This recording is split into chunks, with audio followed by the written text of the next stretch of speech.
Welcome to another episode of Slacking Off. I'm excited for today's episode because, and I know I say this a lot, it's easier for clients to become friends than friends to become clients. But man, my guest today has certainly become a friend. I don't know that a week goes by where we're not talking to some degree or another, asking me questions or I'm asking him questions. Again, with today's episode, I think you're really going to learn that we do everything but slack off here. So without further ado, welcome to the man, the myth, the legend himself, Los Hustle. Thank you for being on. What's up, man? Good to be here. Like I said before, it's so funny because you make connections, and when you first get introduced to someone, you really don't know much about them. And I didn't know anything about you. I got to the mastermind that we met at, and I was like, "Who's this dude with?" It's all tatted. Like, who does he think he is? And you walked around like you were the shit. And lo and behold, you were the shit.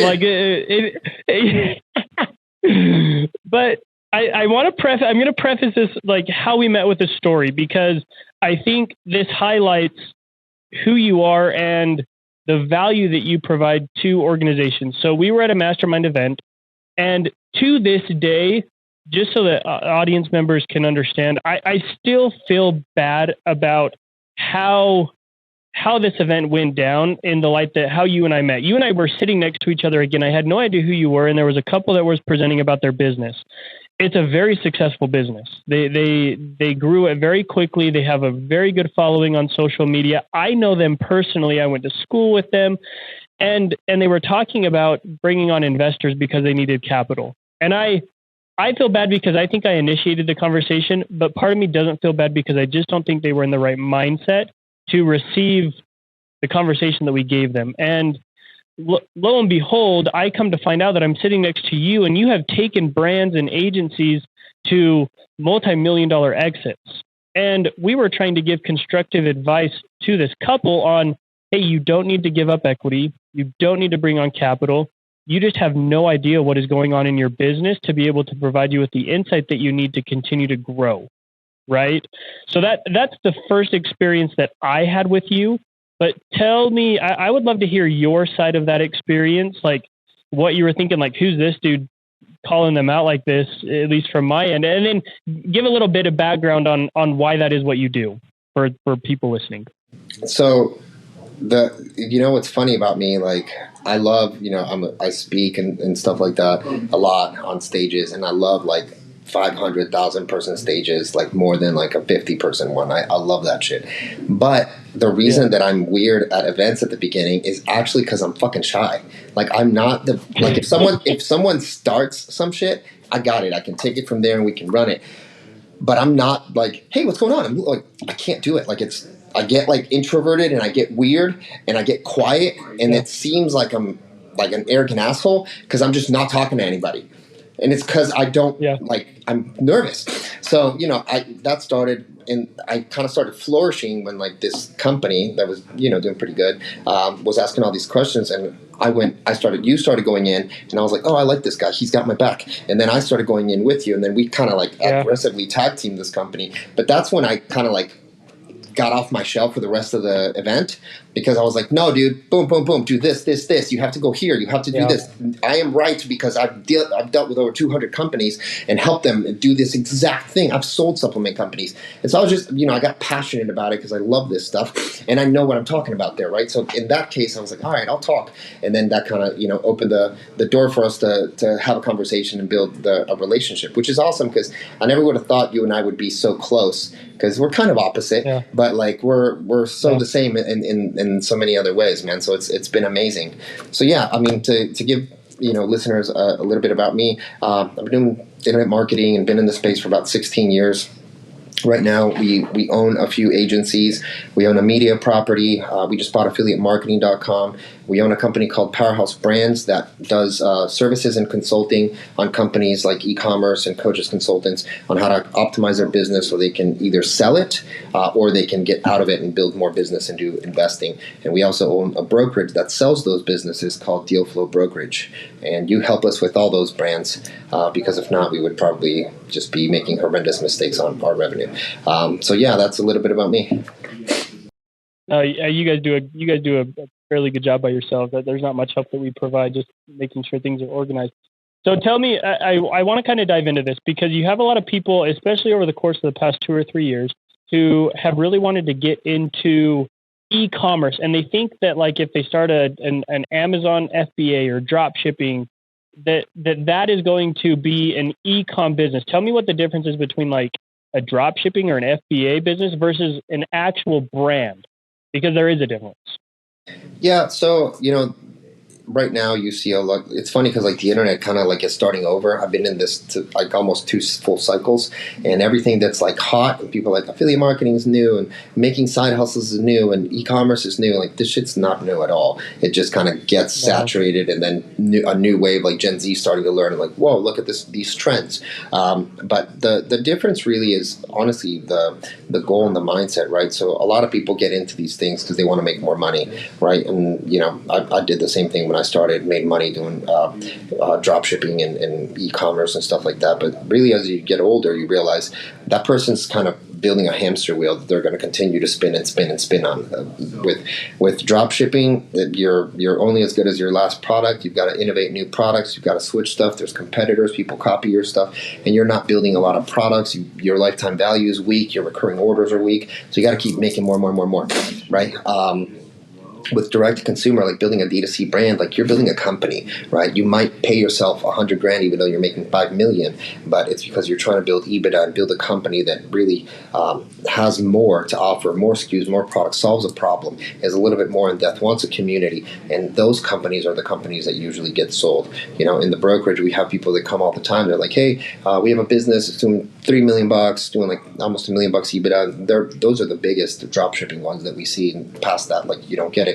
And we usually start at 2 to 20. So I'll still entertain the conversation with those guys. And I'm like, all right, what are your assets? What's this? What's that? They don't have anything. No recurring buyers. They drop ship everything, so they don't have any inventory that like is real. Not many SKUs. Just a cash flowing little thing. And an investor is going to look at that and be like, it's a waste of our time. We're not engaging with that because we're not buying anything tangible. Like you're the tangible guy that does all this work for like hustle, but it's the same thing as being a personal brand. Being like, yeah, I'm a personal brand and I make money consulting. No one's going to buy you because they'd have to buy you, like enslave you and be like, hey, you be us forever. We're just buying you as a character. You know what I mean? So that's the primary differences, and it takes a long time for you to really. It takes a decision for you to want to be one or the other because e-commerce sometimes can be sucky because you can make a lot of money, but there's a lot of expenses. So like the average consultant that makes $1 million is going to make, let's just say 400, and the average e-com person that makes $1 million may make 100 to 200. 100, yeah. I was going to say, like from my experience from an accounting perspective, most e-com brands who don't actually have a brand are profitable at like 10 to 15%. It's actually. I was trying to be nice, but that's the truth, right? You're going to get your person that listens to be like, oh, we're doing 30%. Like, all right, bro, I get it, but like statistically speaking, it's not true. Yeah, so. Is it in that hamster wheel analogy that you used? For someone who is maybe doing FBA or drop shipping, is there a way to take that hamster wheel and break away from that cycle into more of a D2C brand or business, or is it easier to just start fresh with an idea and take that? It's a great place to start. You can build up. Let's say you want to build like a gummy supplement for like weight loss or whatever. It doesn't matter, right? Like a pre-workout thing, because that's kind of the people that we were talking to. You could do that, and then you could back end do a few things, but then you could build protein, you could add more stuff, and then start building a brand, build a community, work with ambassadors, start building an ambassador program, and turn that idea into a brand, right? A lot of people use like tech and gadgets and stuff like that. You can start by seeing what works, and then maybe invest in creating your own stuff and add it to that. And so, it really should be something where you use that cash flow to build more and turn that into an asset instead of just basically kind of using it and like being the cash flow for your personal money. You know what I mean? But you've got to make the desire, and you've got to understand, no company can grow and net a bunch of money personally at the same time. Very difficult. You've got to be really big for that to happen. So every time, let's say you're starting at even $100,000 a month, which is difficult for some people, but let's just use that as a baseline. And then you want to get to 300 grand a month. You might be paying yourself less, or sometimes not even taking money. So you give the business some money so it can grow, and then you can take some money, and then you have another phase that does the same. You're investing, Yeah. and then you get to a point where it's at $1.5 million a month, and you can invest because there's budgets now, and you can also take good distributions. But oftentimes people think you can do both, and that's where they kind of get stuck, because it's impossible. You're robbing yourself, or you're robbing the business at any given time until you get to a point where you're not. And I would argue that isn't the case. That is the case for not just e-com companies, but any company. It is like a roller coaster where, yes, it is going to continually to increase, but it is going to be perpetually up and down until you get to the point where you can formulate those budgets and have a better idea with your money. So I would agree 100%. I'm asking these questions because I think what we've just highlighted is a really good representation of the organization you guys have, Powerhouse. Like that is exactly what you do. Is you take a brand or a company who is younger or starting out or doesn't have the processes, and we've discussed what you do with that brand or company through the course of their membership in Powerhouse and how they can grow. Am I right or am I wrong in that? That's exactly what we do. That. Yeah, we're pretty picky on who we bring in now, which sometimes there's so much opportunity to just bring anybody on, but it's not a fit for us because we're at a place in where we're trying to create, which this helps the people and that extends our lifetime value. And if you're just kind of getting started and stuff, it's a mindset thing. We can't communicate with you what we're trying to say because your mind's not trying to understand or hear it. Okay, I've got two thoughts on that. We'll talk about mindset in a little bit because I think that mindset ties back into the conversation, like how we met with that other group at the mastermind. But you talked about working with us. I was very impressed at one point because you said that with brands, you won't work with them or become a partner in them if that's the opportunity that it goes, unless you can have them at a family barbecue. You can have your girls around, your wife, your daughters around them. There was a couple others that I can't remember. But how did you come up with? How did you come up with that? What was the thought process behind that? I don't want to work with assholes, even if it makes. I've worked with assholes, and so if I don't want you at my house, like if you were like, "Hey, I'm in town, can I spend the night?" or "Can I? Oh, we're having a barbecue. Like, can I come over?" And if it's a no, like I probably don't want to work with you, right? Because like it's gonna end in some way, probably in a fight, because we already pretty much don't like our style. So that's one. And then I don't sell anything that I can't present at my daughter's school. And I got presented an opportunity one time, and this guy made, it's not even a joke, he made $100 million doing this. It was building kind of like an OnlyFans management portfolio of, chicks shaking their ass and doing, crazy stuff for money. I have 2 daughters, and, I said no. He ended up doing 9 figures with this, and I was going to be his 50-50 partner.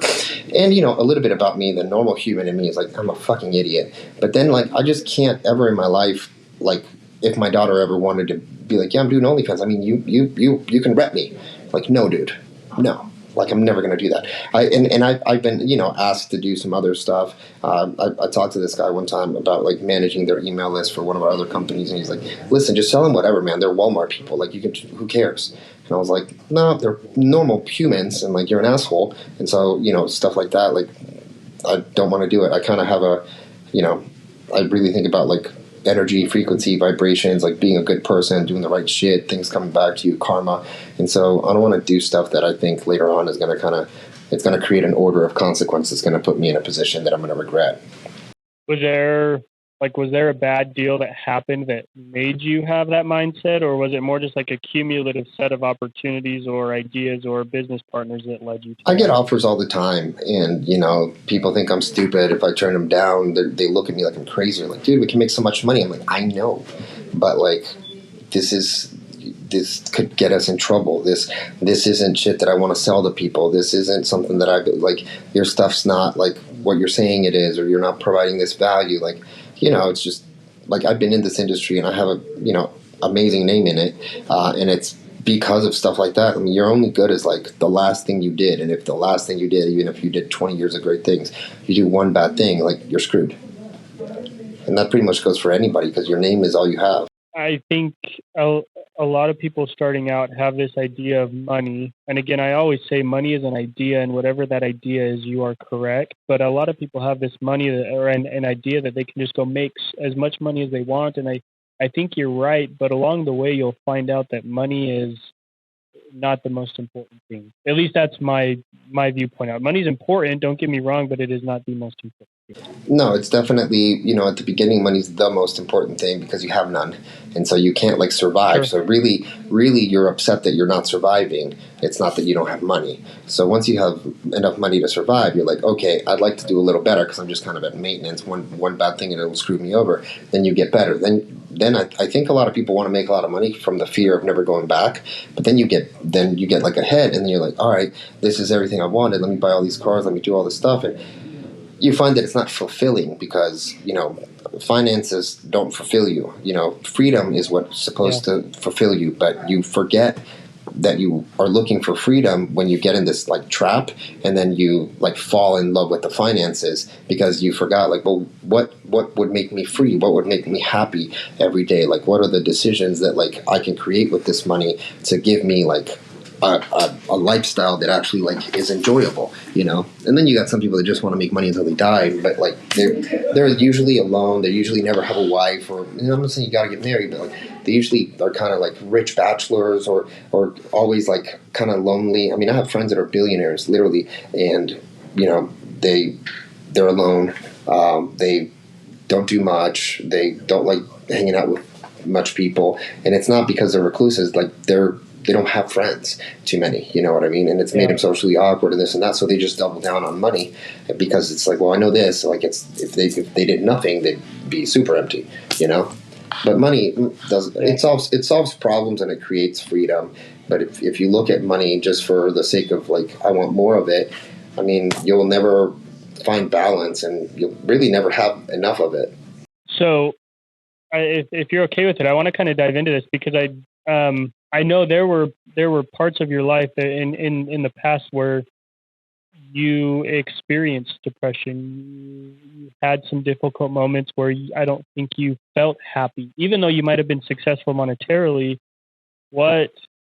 Tell us a little bit, like, why do you feel like you experienced that? Was it due to lack of money, or was it just like what was going on? What caused you to not have that, even though you might have been monetarily successful? Yeah, so a couple of years ago, my dad killed himself, and we didn't have a great relationship because he always used me for money. And then when I would like dry up the well, he would disappear and then come back, whatever. And then he started a business because he was kind of like a hustler, just trying new things. Did something, went really well. We didn't talk for years, and then came back into my life. I was at a speaking event, and we're trying to build this relationship. I was like, I'm a kid. Not I'm a kid, but like I'm a kid at heart, always to like your parents, right? Sure. So I was like, yeah, man, this is awesome, whatever. He's like, hey, I want to see if you can help me out. Asked me for $30K. On my phone, sent him $30K like in that minute, right? Then I get back home. We're starting to have Zoom calls and like conversations and stuff, like talking more or FaceTiming, whatever. And he's like, hey, I need you to send me another 20. I was like, sent you money like a week ago. You live in like what the fuck? Yeah, and then he was like, I need you to send me 20 a month. And I was like, I was in the middle of like just buying a house. I had just bought a business, 2 partners out, so it was like a 7-figure deal, restarting other stuff, like making investments. I was like, hey, I can send $5,000 a month. I mean, I just sent you 30. You guys don't need more, And if you need more, like whatever. But like this, I can't be. I got a family. I got kids. I got a lot of stuff, like private school, all these things. Like no, And he insulted me that day. I was like, I'll never talk to you again. And he didn't talk to me again for another 2 years. And then I got a phone call from my sister crying, whatever. She was like, hey, your dad killed himself, blah, blah, blah. I thank God I was with like 2 of my best friends. I was with Roddy and Kent Clothier at Kent's house because we were shooting content and stuff. And so I was able to like kind of grieve in a positive way. And then I thought to myself, like, why did he do it? And it's because he would make money and spend it all. And then make money, it's like literally all. Like, hey, we just made money. Let's go to Switzerland first class. Let's come back. Oh, we're struggling. Oh, let me find money. Okay, let's do this other thing. So that's kind of I saw that as like, man, when I grow up, I just want to have consistency. I didn't even want to have a ton of money. I was just like, I just want to be consistent. This shit is stressful. As a kid watching that, I was like, fuck no. And then, it made me like, I kind of fell through depression after that, because I was like, maybe I killed my dad. Maybe I did it, because I could have given him money. I could have done it. But, my sister was like, listen, if you would have given it to him, he would have just asked for more. And then more, and then more. You didn't do anything bad, but like it hung on me for a long time, And for that period of time, like he was an alcoholic, and he ended up taking 100 like ibuprofens and 100 like Xanaxes. Like it's very, very intense shit. It's the first time I was saying like how that happened, I was like, that's fucking crazy. But I really like. It kind of made me think like, man, like money isn't how selfish of you, because you had kids. You could have built a relationship. Maybe if you had a relationship with your kids, you wouldn't have killed yourself. Maybe you would have seen that there's more to it. And it made me realize like I have kids, and I'll always be chasing money to a degree, because it's fun, it's because it's business, because you have to, all these things, right? But I was like, man, I want to be the best dad in the world, but still at the same time being like, yeah, but you kind of killed yours, right? And so I kind of was going through a lot of depression and stuff like that, but it made me change a lot of the ways that I do work, a lot of the things that I do for work, just like spending more time with my family, never miss like plays and different things like that, and just really be trying, because you can't achieve it all the time. Sometimes you get into things where, like right now I'm working till like 8 o'clock at night every night, and it's just what I have to do, because we're building a lot of things, and we're transitioning on some stuff. It's a season. It just is what it is, which makes me feel like a bad parent, right? Because you always have like, I want to be perfect to them, because I had such an imperfect life, and so that kind of is what drove me into a little bit of depression and kind of like confusion. I'm like, sometimes I was like, why am I even doing all this? Like, why shouldn't I be happier? Because if I keep going this route, I might end up being just unhappy forever, So it's a question that probably most people always ask themselves at one point in their life, Being a business owner is not easy, and I am certain that you haven't, like, you don't work less. It's not like you don't make less money than you did when you were maybe going through that depression. So what do you do differently now? What has changed? Or might I ask the question, do you still have moments where you get depressed? I think I get, not depression, it's not the word, because I think depression is basically thinking of something that has already passed that you can't fix, and anxiety is thinking of something that hasn't happened that you think is gonna, right? So I do a lot of meditating now. I microdose, which is like I eat little mushrooms. That honestly helps me stay present, but I do it, and I like it. It makes me feel good, because I don't smoke weed. It makes me anxious and shit. And so, I try to do like Wim Hof and breathing and just different. I try to like be in my head about like what's happening, how do you fix it. For a while that was amazing, but sometimes things happen, right? Like I think people confuse depression with stress. Because people are like, oh, I'm depressed. Like, sometimes I'm stressed to my eyeballs. I mean, I'm running multiple companies. They're all, trying to get the 8 and 9 figures, big things. Sometimes things don't work out. Sometimes you make extreme investments on things, and they take longer to come to fruition. Dealing with humans and taking all the emotional baggage of other people's problems and stuff, and in a culture where like you're open and honest and transparent with people, like also like weighs on your head. Having such a big overhead sometimes to people like is a lot. Like it's a lot. And like the truth about entrepreneurs, man, is like no one fucking gets you. Your wife doesn't get you. No. Your kids don't get you. Just fucking you get you. And it feels lonely as shit, because you can tell your wife everything. She's like, I love you, babe. I'm here for you. They don't fucking get it. They think that it's just as hard for them as it is for you.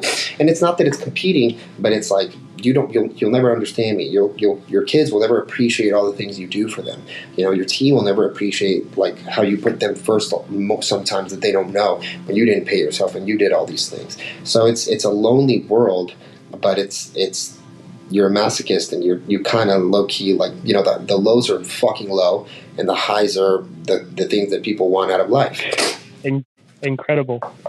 Yeah. And I don't think, like, I wholeheartedly agree. It's nothing against either of our spouses. You and I both have amazing spouses. Like, they're phenomenal. I couldn't love my wife more. Right. But it's like, hey, this is what I'm going through. This is what I'm going through. Maybe I just need that space for a period of time to figure that out, you know. And it's funny because what I've learned too, as I've connected with, as I've worked with, as I've advised people like us, it's everyone is going through, like, every entrepreneur is going through that same thing to some degree or another, but you can't go through it with other people. You do kind of have to go through it by yourself, and sometimes it can be a lonely road. Yeah, it is, and that's that's where people give up. That's where people try to find other quick solutions and stuff, and sometimes it's not a quick solution. The easy road. You gotta walk that hard shit and deal with it because it's what it is. So you kind of talked a little bit about, like, how you got out of that depression, if you will. How important were the people around you that helped you get through that? I know you, like, through that you have a couple close connections. Cody Jefferson's one that I know you kind of met through that affliction period, that he's become very close to you. You have a great partner in Josh. Kent is a really good friend to you. Roddy's a really great. Like, how important are the people that you surround yourself, and how did they help you get out of that depression state? Honestly, I don't talk to them that much about it. The big one of the big things that helped me was Josh and I decided, just because we're successful and stuff, and we're like, maybe there's something about us, because he has similar life happenings. We decided to go to therapy, not together, but like, hey, maybe therapy will make us better entrepreneurs and make us more centered, because we were just trying to be more centered. And so that helped me a ton. It helped him a ton, and it continues to help us. And it's honestly made the relationship that him and I have, I can't have a better relationship, because we talk like therapists to each other. So we're like, hey, I was going to tell you this, but I was afraid to do it because I thought you'd think this, but now I'm being open about it. Oh, totally, man. I kind of had the feeling, but this. So it's like the most open. It's like a fucking wife, which is dope. Like, I think all partners should go to therapy, even if you feel like it's not, we weren't fighting. We were actually doing amazing, but we were doing so amazing. We're like, hey, this is too easy and stuff. Like, we need to tackle harder problems. I think but we probably should, like, get into the best mindset, and that was kind of where that started. So I recommend it to everybody. I think it's great. But yeah, man, I think mostly it's talking with friends, but it's just having conversations. Like, kind of honestly, the conversation I just had with you is pretty much what I talk with my friends about. But it's more like I'm a people person, even though I get I don't like being alone. If I can be with like 4 or 5 people at a time, I'm fucking vibing, because I get energy like that. That I know, right? Like, if you throw me in a mastermind and I don't know anybody, I'm going to be a recluse until something opens up for me and I can find an opening. But I'd rather be with people than not. So I just surrounded myself with my friends at that time, and I really did a lot of, like, just self-discovery on, like, I put a lot of. I realized that really it comes down to, like, I put a lot of unnecessary pressure on myself, because my kids are never going to feel the way I feel about them. Right, my wife's never going to understand how hard my life is to create these things, and so I'm like, oh, I wish you just realized this, or I wish I was perfect to you guys, and you guys thought all this great shit of me. Like, they do, like, to that extent of that they do, right? But I'm the one that's, like, not. Like, I feel like I'm not delivering because I've had such bad experiences, and I'm like, it's got to be more.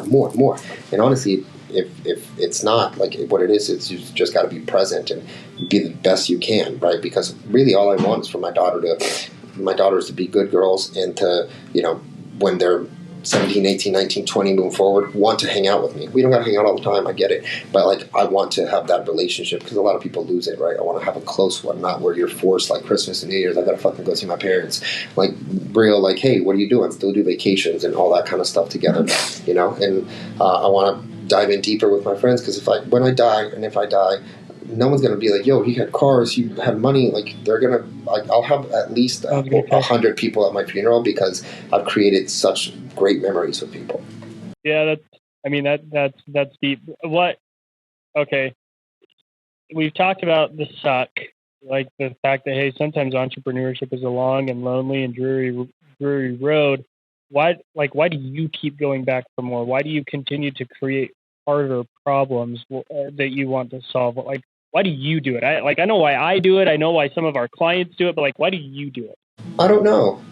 I mean, I don't have like a, I don't have like a, I want to be a billionaire and all these things. Like, I think deep down, I talk to myself a lot, and I think there's a version of me that I haven't met yet, and I want to like find that motherfucker because I know that he's here, and like that's the dude. Like when that hits, be like, all right, I'll still do things, but it'll move in different ways, and I think I'm closer than ever to seeing that person, and like also like. I could never retire because when you retire, statistically speaking, you die within 5 years. So that's not something I'm interested in doing. I like thinking. I like to be active. I mean, dude, like I'm probably one of the only parents that knows trending sounds on TikTok better than his daughter. You know what I mean? And so that creates a great relationship, right? I know everything that's going on in pop culture because a lot of it has to do with some of my businesses, and so it's created an amazing relationship. And like I feel like I'm the kind of guy that likes to explore and do more things. So like once I systemize something, I want to try to do more. And I think a lot of on the business side, like all of our business are actually like perfectly vertically integrated. So I'm just solving problems that my one customer is going to have and either go to someone else or they can continue to go to me all the way until the end. All the way up to like if you sell your business, we have a program called Ventures that helps you, that you're in with us and you're coaching, that helps you eliminate or mitigate taxes, help you make the right investments. It helps you understand how to buy and sell businesses because we're solving problems for that person all the way up to there. And I think maybe I'm doing that because I had to figure all this shit out by myself, and I was like, hey, maybe if I can find a path to help other people, it'll fulfill me. And like I'm so good at it now that like what else am I going to do? I'm not going to be a lawyer. You know what I mean?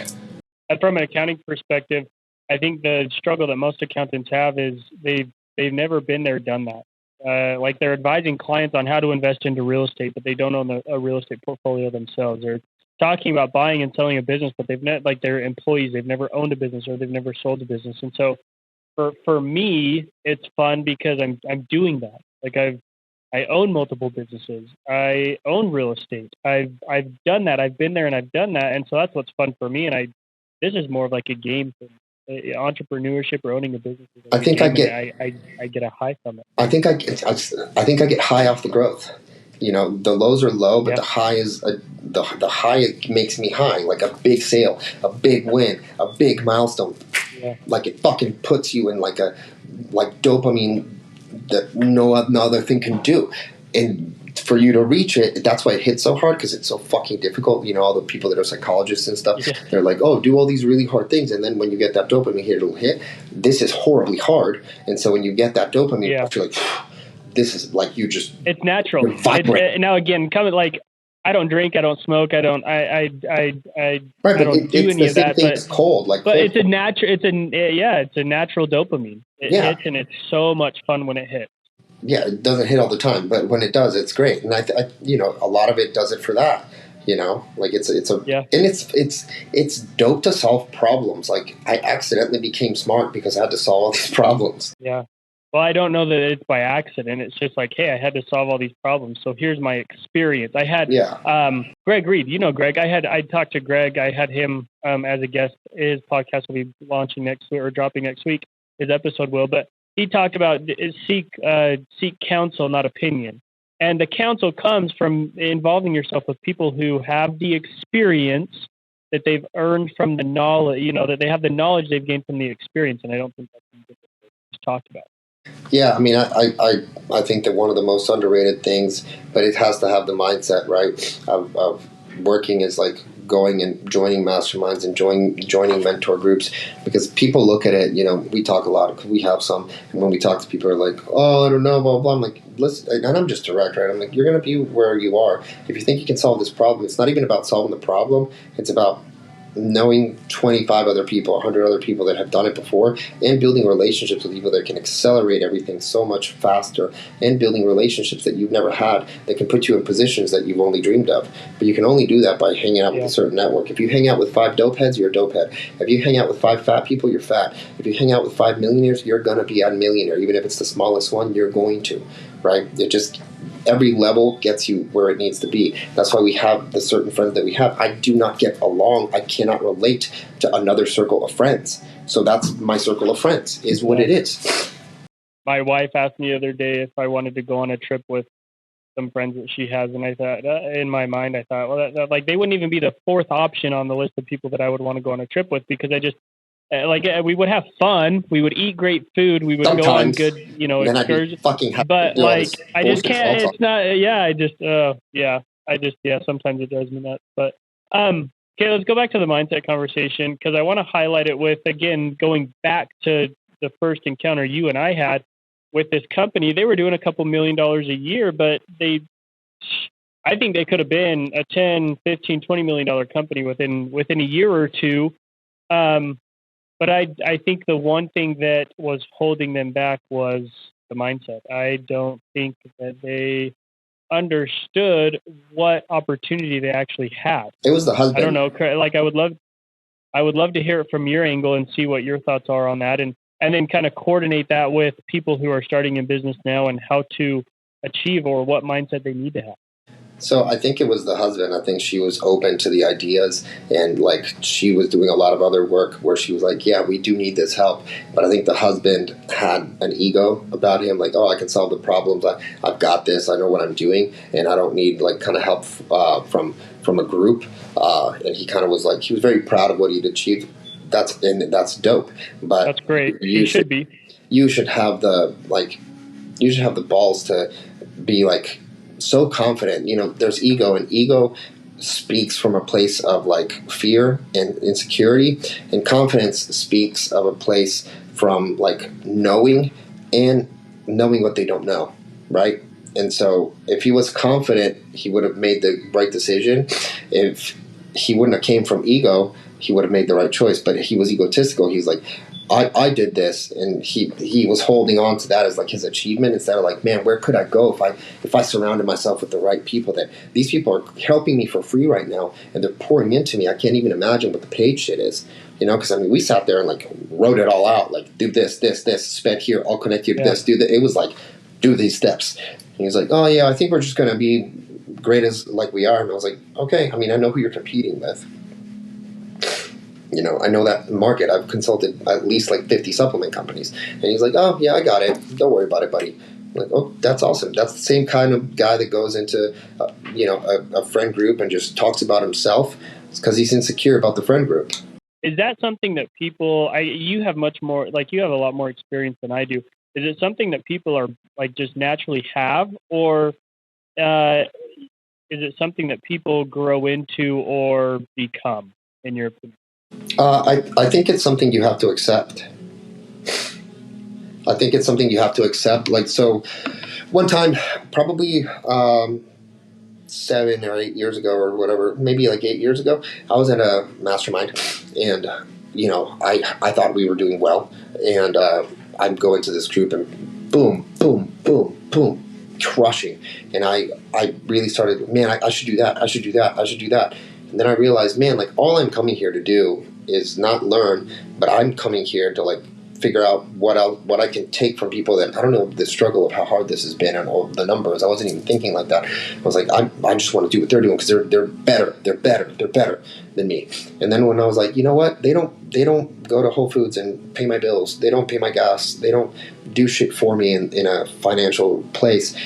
Why don't I just figure out what I can do? And then that was the first year that I had 8 figures, because I was like, I don't care about what anyone's fucking doing. We're going to do what the fuck we're doing. And I take that approach now because I'm not here to measure myself to you. If you're doing better, bless your heart. If you're doing worse, I'll try to help for a good karma and relationship. But I mean, if I'm going to keep looking at you as my mirror, I'm never going to see myself. A couple weeks ago here in Utah, there was a couple other accountants that I actually know fairly well who got charged with $11 million worth of tax fraud.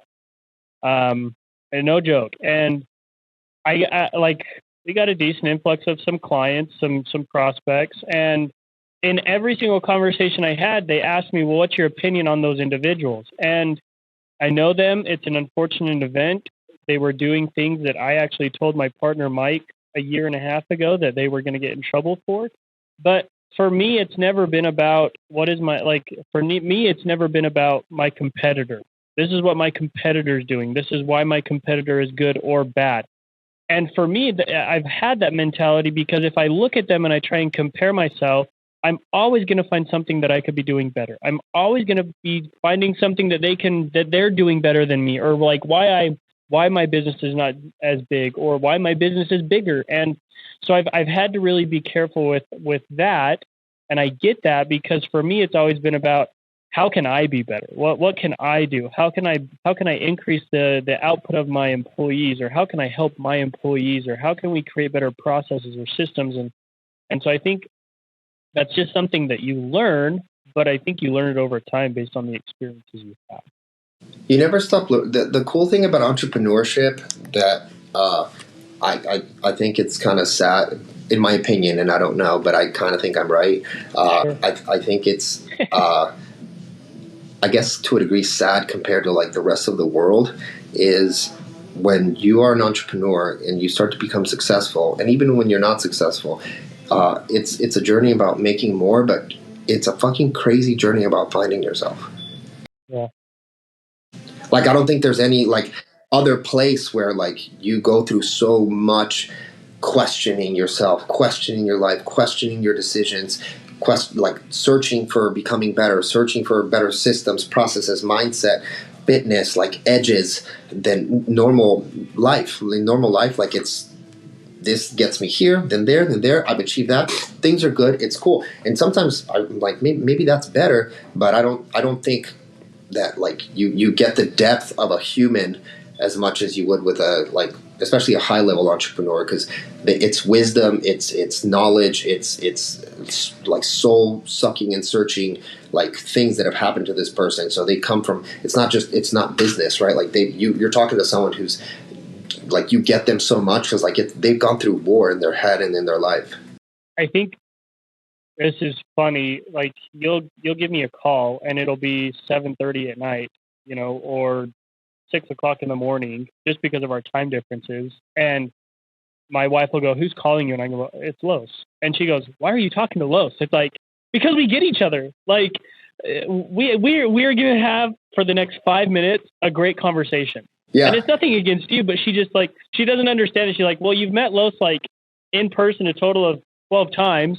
You've known him for a year. Why is he that important?" It's like, because he just is. Like, he gets it. He understands it. And he has the same mentality that I do of like, hey, I'm not perfect. I could be so much better than I am. And I can be so much better. My business can be so much better. And the people around me can be so much better. And that I enjoy that. That's what I want. Like, why would I not want someone in my corner who has that mentality? Entrepreneurs that get each other and become good friends, honestly, like, and again, like, just people, not even your wife, people don't get this. We're each other's fucking shrinks to a degree. Because I can just pour into you, and I know you're not judging me. I know you don't give a shit. You're here to help, and you're here to listen. And same when you call back. And, like, sometimes you just need that. And you can't get that from even going to a shrink or whatever. Just like, well, I don't get you. Here's an open-ended question for you to solve that maybe I can find some. Bro, I'm asking specifically about this. Going here. I could have done that. I could have done that myself. Yesterday. Shit. Yeah, exactly. Yeah. No, that's funny. And again, like I said, I appreciate your friendship. I want to kind of dive in again to the process that you were talking a little bit about earlier with Powerhouse, what Powerhouse was, what it's kind of become, and then how that transition, we kind of worked through what Powerhouse does through some questions that I asked, but now I kind of want to work through that transition into what you guys are doing with Deal Flow, and then what you guys are doing with Ventures, because you guys have not been, I mean, you got some hitters that we're working with. Like Josh knows one of the biggest names in e-com. Bo Harrelson has self-funded. That is his background, and he's a killer at selling businesses and brokering deals like that. But you guys have had some massive success. But how can people benefit from that? What people are you looking for? Who can work with you? How can they work with you, or should they not work with you? Yeah, so I mean, we work with people that are trying to, if you're a personal brand, coach, consultant, service provider, you want to grow your business online, we have a system that can help you exit your business, whether it's like business-wise or exit yourself into the business so you can have more time off. Like I usually don't work Wednesdays. If not, I won't work Fridays. I don't work the month of June.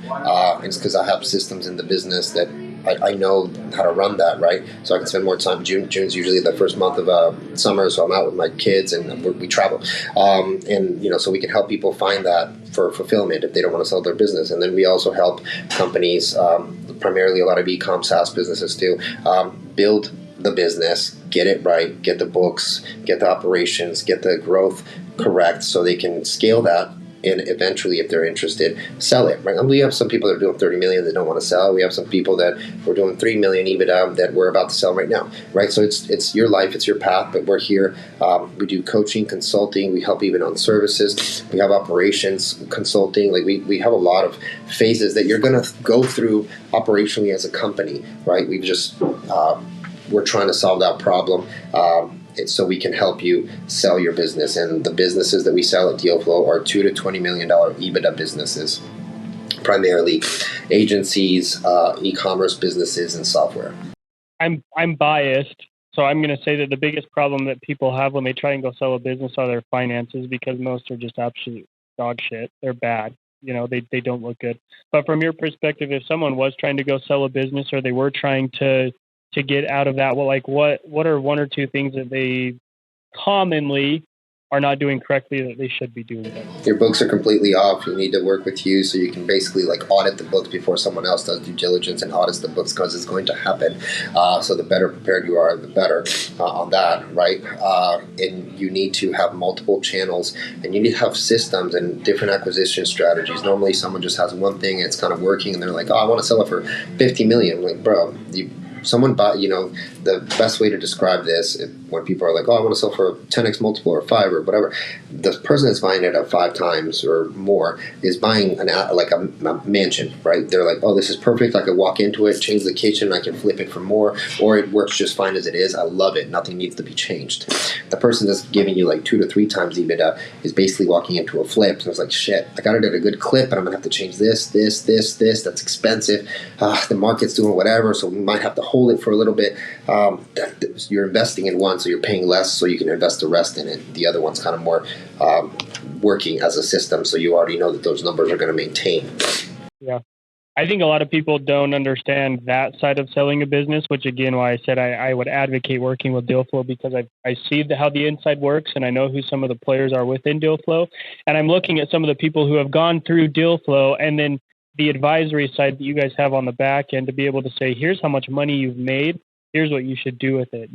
Go purchase another business and then add in the same systems and processes you did to make that first one successful, and you'll sell this one for more. Or, hey, let's get out of this entirely, and here's some alternatives. No entrepreneur is ever going to stop doing this stuff. So the faster you realize that you're a builder, you can build, sell, and rebuild, the better it is. And the more longevity you have, the more and you can make more money doing that. I think that's, people get so focused on this one thing. Hey, I'm so successful in this one business. It's doing so good. But what they don't realize is, hey, I could get a multiple on this one, go buy something that's maybe even bigger and get a bigger multiple later. And that's fun for me. And I know you kind of have the same mindset. Yeah, I love that. It's the best. Good. Well, good. Any closing thoughts? People can follow you on social media. Any closing thoughts here as we kind of wrap this up? If you want to follow me on social, Los Hustle on all channels. My actual name's Silva, but someone stole my account one time and I had to change everything to Hustle. So that's why. It's not because I actually like hustling that much. It's pretty much not my thing. But sometimes you got to do it. But yeah, man, this has been great. I think, we talked a lot about the life of an entrepreneur and what you can expect if you really want to make a lot of money. Yeah, it's not easy all the time, but it is definitely fulfilling. Yeah, it's not easy, but it's worth it. That's for sure. Well, good. I appreciate having you on. You're someone that's become close and important in my life, so I appreciate you. I appreciate the friendship, and I appreciate the insight. I personally, to kind of close out my thoughts, I struggle with the concepts of depression and anxiety. I have stress. I have lots of stress. Don't get me wrong, but I just deal with them differently than other people, and so as we go on, those are things that I'm going to continue to have conversations about so that I can understand them better. But But I appreciate you kind of opening up and giving some of that insight. So yeah, man, I hope appreciate I hope this helped some people, and they, anything you want, if anyone needs any support or just wants to talk about working with us, just hit me up at Los Hustle. It's probably the easiest thing, and I'll talk to you then. No, well, I appreciate you. Thanks for having on and giving some of your insights. For those of you guys who have listened, I hope you guys have been able to understand a little bit about what it is like to be an entrepreneur, maybe gauge whether you want to or not want to. Like his Instagram says, he does everything but slack off. Mr. Los Hustle. Thanks for being on, and everyone have a good day.